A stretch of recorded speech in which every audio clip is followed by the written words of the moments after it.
विश्वरूपां विश्वरूपां सदसदस्वरूपां त्रिगुणात्मिकां च जगत्प्रसूतां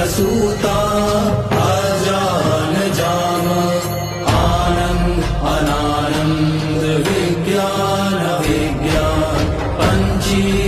पञ्चीकृत पञ्चभूतां जगत्स्वरूपां वेद वेद विद्या विद्यारूपां नमामि ऊर्ध्वअधः तिर्यक् सर्व्या